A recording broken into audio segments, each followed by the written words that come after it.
Hi, everyone. Welcome. How is your day? How was your week? Um, and what are you drinking? Me, I'm drinking my normal London Fog with the British Brunch from Stephen Smith.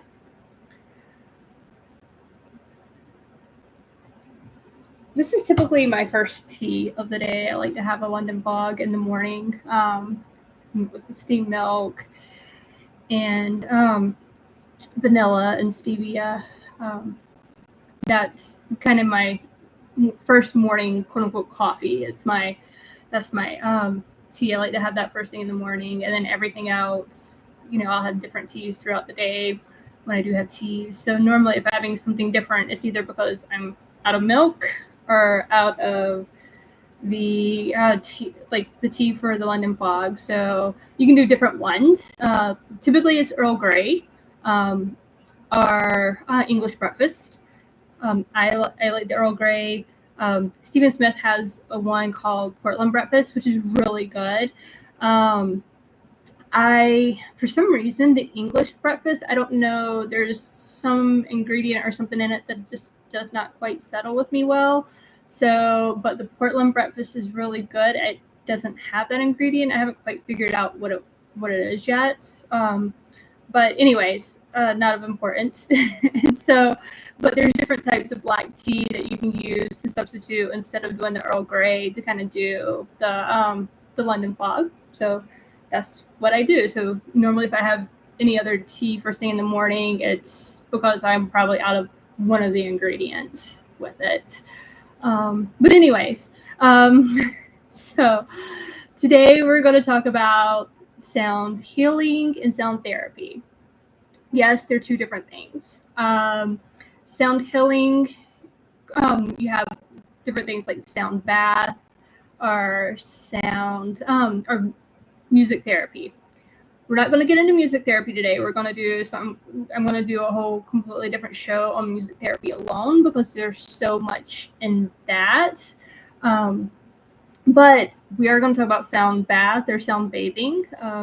Different things. No, it doesn't mean you get in a bath either. I know all these forest bathing, sound bathing. I don't know. I just call it what it is. So for sound bathing, sound bathing is more of like, or sound bath is more of a meditative. Sorry if you hear that truck rolling by. Have the windows open. Sound bathing is more of a meditative state, or it puts you in a meditative. You have like singing bowls, gongs, turning forks. There's different things that they do. With that, you can actually do like a class with it. You could do like a individual session with it. But you'll see people, it's the vibrations with it does different things. It's really nice. It helps with stress and anxiety reduction. So it promotes relaxation and reduces stress hormones. Also, it helps, studies suggest that it helps with pain management, especially with chronic pain. So sometimes with whatever type of cancer you're dealing with, you can have chronic pain. Studies have suggested it helps with that, with the pain management. It also can improve your sleep quality. When you're sleeping, you're resting.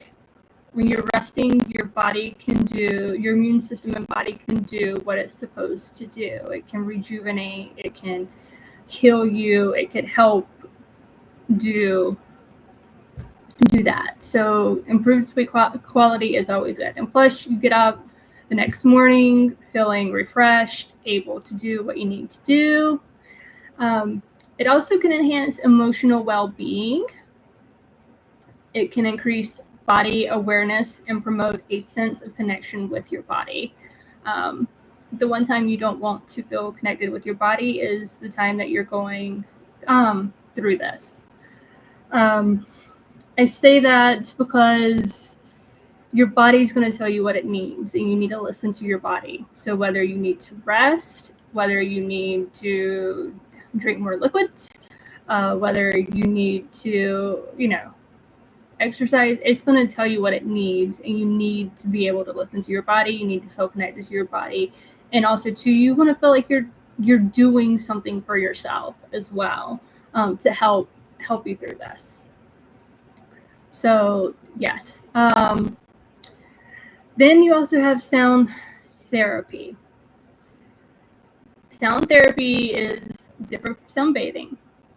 How is it different? Sound therapy is more scientifically grounded and focused on a specific health condition. It involves specific sound frequencies and techniques. It also involves like motion, breath, or visual. So what it does is they do frequencies on different levels. And so your body also has vibrations. All living things, we all have, everything has a vibration that goes on different frequency levels. And so they connect. And so the idea of on the different frequency levels is it helps different aspects in your brain. So it'll focus on those cells. It's really interesting. University of Michigan developed a procedure called the histotripsy, I believe is how it's pronounced. I'm sorry if I'm mispronouncing that incorrectly. It's HISTOTRIPSY. It was approved by the FDA in 2023, so recently. I think it was late 2023 when it was approved. But it's a tumor-destroying sound wave procedure for liver tumors. And so what it does, this machine, the sound wave goes to these tumors, and it breaks up, it kills the cancer cells and breaks up the tumors. And then when it breaks up the tumors, your immune system takes care of the rest of it. So you don't have to do chemotherapy, radiation, surgery, or anything like that. So that just kind of lets you know what sound therapy is capable of. But obviously that's, definitely a procedure you do through your oncologist if you, for liver tumors, liver cancer. So that is a huge development that's come across. So we talk about sound bathing, sound therapy. What can you do, right? So you can always go on YouTube. You can find everything on YouTube. So sound bathing, you can put sound bathing for cancer patients or sound therapy for cancer patients, and Google that. You can go to the App Store on your phone and do sound bathing, sound therapy. Remember, there's a difference with it. You can do that. Also on Audible. I know I talk about Audible a lot. I have an Audible subscription. I have a wonderful husband who got me an Audible subscription for my birthday years ago, and he renews it every year for me. I love it. It's one of the best birthday gifts he has given me. Well, no, all his gifts are great. I don't mean it like that, but I love it because I love to read. So it helps me to be able, when I'm doing things and can actually sit down and physically read a book, I can actually listen to other books. And so on there is actually sound therapy for, there's one that's free. It's sound therapy. And it's different. It's for different things, and you can see it'll tell you different hertz levels. So there's one for I think sleep anxiety, one for healing, one for stress, one for motivation, one for, and it tells you what hertz they're at, and it's really interesting. So sometimes what I do is like if I lay down and take a nap, like I'll put one of them on. And I also do that because I'm, Bentley normally takes a nap with me. He's laying here on my lap right now. He'll normally lay down with me. So I'll try to do something that can definitely help both of us. And I'll put that on with the nap. So I love it.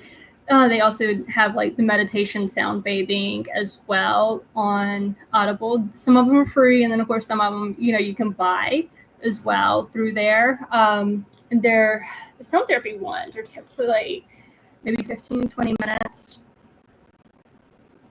too. So yeah.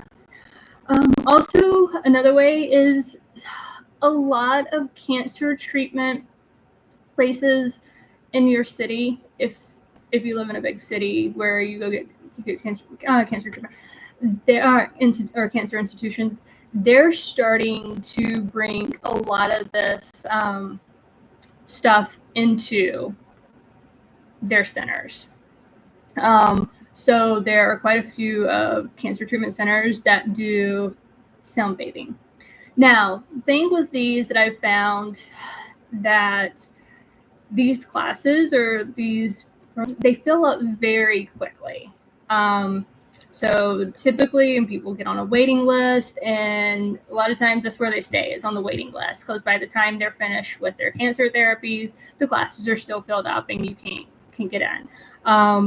So, which was also, that started, the idea of the spa, the idea of this nonprofit came about kind of before those started going into the institutes, the cancer institutes. And then as I started developing this more, they started going into the institutes more. And so then it was kind of like, the pitch of this was, well, we'll take the people that can't do that. That are on the waiting list, they're filled up. They don't have that. So always check. I mean, it never hurts to check. You could end up getting lucky and getting a spot in those. So don't feel discouraged or be discouraged. There's always sometimes too. I know there was a health fair recently. That outside of where I live, they did, and it was like $5 to get in, and one of the events they had, because you know how like a lot of the conventions and stuff are fairs that they do, whether it's like for camping or fishing shows or anything like that. They always have like a stage that you can set something up, and you have a presenter or whatever. You can kind of, people can kind of gather over in this area, or, you can walk around, look at the different vendors. But this particular health fair actually had like a sound bath presenter there. I think she presented like 2 times throughout the day, 2 times a day. I think one in the morning, one in the afternoon. And I mean, it was like $5 to get in. And plus, you get to see all the other vendors as well and other things that we're presenting. So you can't even go get a sound bath for like $5, even in a class. So, look on something out like that. And I always tell people, I know some people that sounds like very out there for them.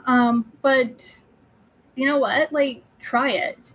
If it's not for you, it's not for you. If it doesn't, if you can't fall asleep with it, if it doesn't do what you want to do, then don't do it. At least you can say, you tried it and it just wasn't for you. You can also try it, like if you have a spouse, you don't want them to know about it or whatever, or you think that they may think it's silly, then you know what, try it when you're there by yourself and you're taking a nap, or even not even necessarily just to relax. Try it. If or when you're, somebody says something, just tell them, hey, you know what, like, I have cancer. I'm willing to try anything. It may help, it may not. So, but also keep in mind, none replace your cancer treatment. Okay? It's, make sure that anything that you think may affect the treatment path that you're on, you talk to your doctor about. Make sure that, this is more so to add to and help you to be able to hopefully help you to respond to your treatment better. So yeah, any change of treatment that you want to do or anything, make sure you discuss with your doctor, because we are by no means giving you medical advice. We're just giving you things that you can do or feel like you're doing to help yourself through this time. All right. So any other thoughts, questions, comments, leave them below. Thank you for watching. So, Bentley says thank you for watching too. You just can't see them right now. But yes, and until then, take care, and we will see you under the willow tree next week.